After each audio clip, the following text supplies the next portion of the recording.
was the British that made Israel for the Jews from Europe, right? Technically, no. What happened was Palestine became a British mandate after World War I. Mandate, in other words, conquered territory. Mandate is the euphemism for we conquered this. What the League of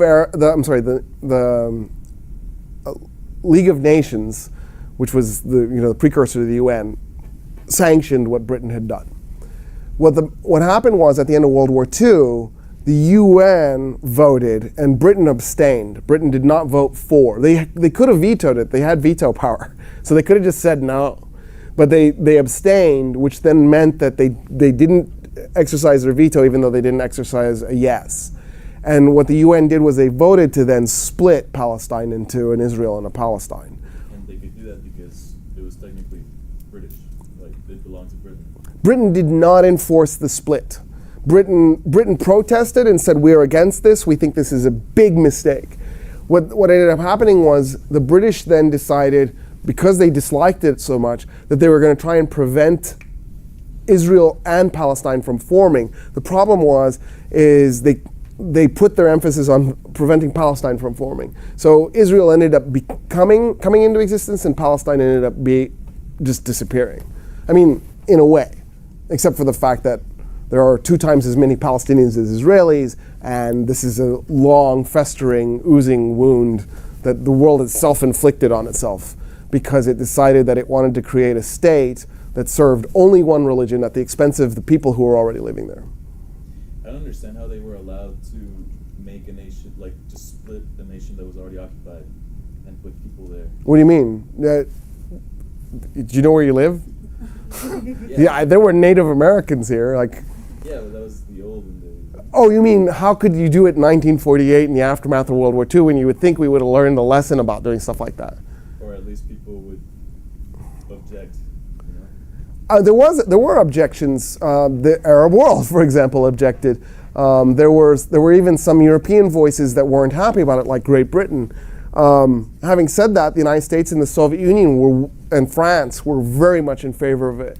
And because they were very much in favor of it, it was hard for anybody to stop it. In 1948, nobody was going to say no to the United States and the Soviet Union. It just couldn't happen. And it was beyond people's comprehension. Because you never hear about it being a big deal, like when people protested Vietnam here. You never hear like people protesting the creation of Israel. There wasn't a mass protest movement in the first world for the creation of Israel.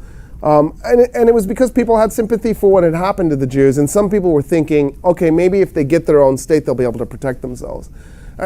I mean, that's really flawed logic, right? Because if anything, what they've done is they've just sort of located themselves in one place and then put themselves in this really horrible, precarious situation that could potentially put them at more risk, not less risk. Where there were already people there. Like they could have put them in an island or something where there was no people. Well, yeah, I mean, when I get in conversation with Zionists, I have a Zionist friend who keeps saying, well, how much land were the Arabs giving? Why can't the Arabs be generous? My immediate response is, well, why wasn't the United States generous? Why not New York and Connecticut or something? Or New Mexico and Arizona, which were actually asked for. The Zionist movement at one point asked the United States if it would be willing to give up Arizona and New Mexico and create a Jewish state.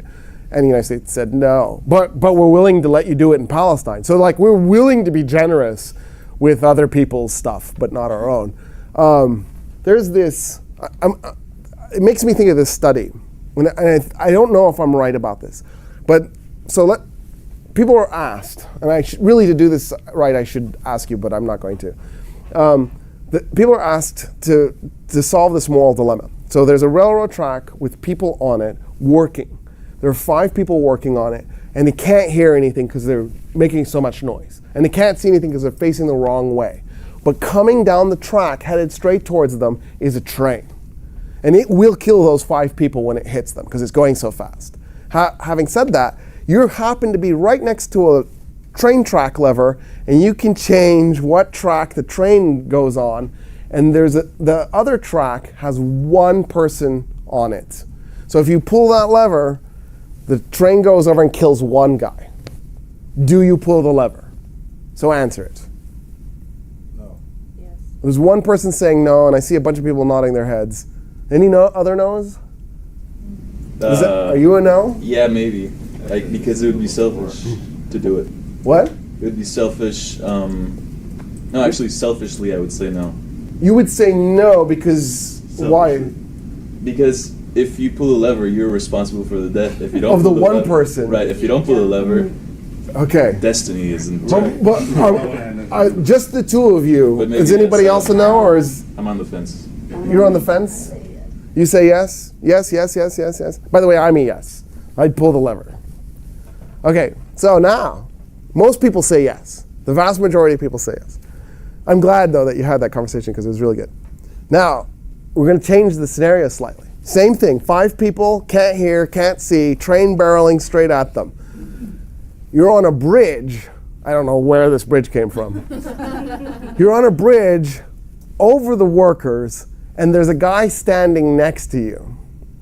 All you gotta do to stop the train from hitting those people would be to flip the guy standing next to you off the bridge, because as he falls to his death, the workers will notice and the train will notice, and the workers will be able to get out of their way, and then the train. Can we throw ourselves? No, okay. See, okay, so that's, everybody says no, right? And the question is it because you're touching the guy, or is the lever your remote? And people are then asked, and they don't know the answer. I think that's the answer. The answer is you could have thrown yourself. Why didn't you throw yourself? If you're so adamant about saving those 5 guys, why are you sacrificing Bubba here when you could go? And I think that's the real reason the people who said yes in the first scenario say no in the second, is they don't want to die, and it's morally gross to sacrifice the guy standing next to you. But the researchers said they couldn't figure it out. I'm pretty sure this is obvious. I'm pretty sure that's the answer. And that's the thing that I don't get about the United States and our policy towards Israel. Okay, if it's such a good idea, why don't we do it here? Let's give the Israelis a homeland here that'll be Jewish only, and if you're not Jewish, you have to get out. And when you put it in those terms, suddenly it becomes maybe not so desirable. And then the other question is, Palestine obviously had nothing to do with the Holocaust. We're obviously doing this in part because of the Holocaust. Well, why don't we put it in Germany then? Why didn't we carve off a chunk of northern Germany and call it New Israel? Hamburg could have become New Jerusalem, and just give them northern Germany, right? That only seems fair, especially since most of the Jews that we're talking about were either American Jews, and most of them were of German descent, or they were European Jews, and most of them were of German descent, right? There's a reason why Yiddish was the dominant Jewish language in Europe. Yiddish is just German with a Jewish accent and some Hebrew words. And Yiddish is also an awesome language, by the way. Some of the coolest words ever are Yiddish. But anyway, it's a different story. Didn't they want to be close to Jerusalem and all that stuff like that? Okay. But then you say, well, so then it's a religious thing, but most Zionists will go, no, this isn't about religion. And it's like, well, if it's not about religion, then why do you want to be so close to Jerusalem?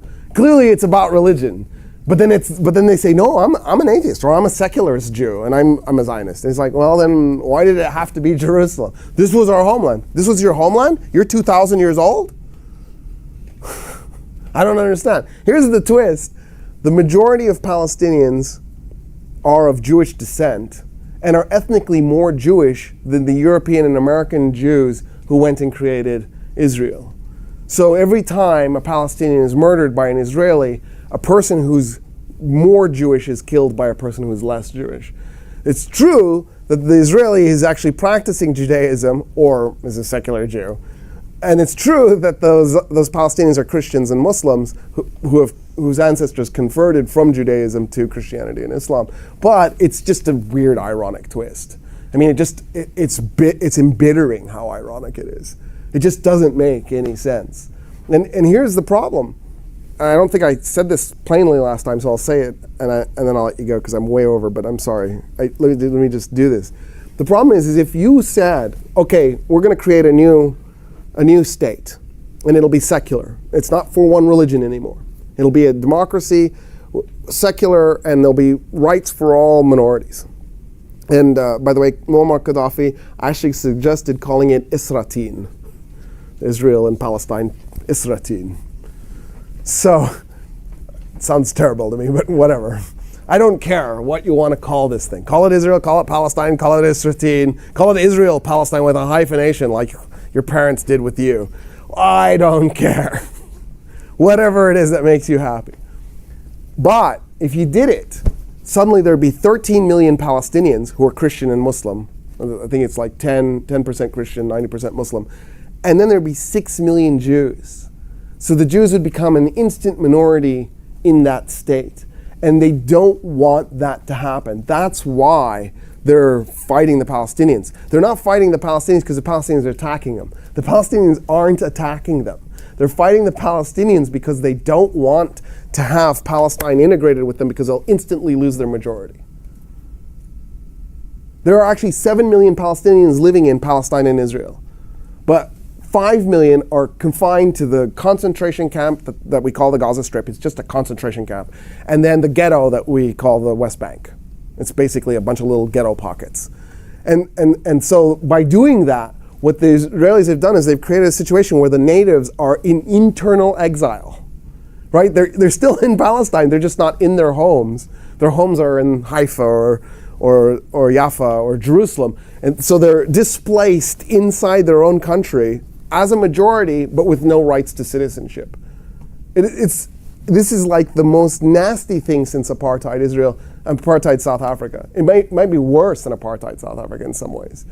In fact it is, when you think about it, because at least in the case of apartheid Israel, apartheid South Africa, there was no blockade preventing the import and export of goods into the black neighborhoods.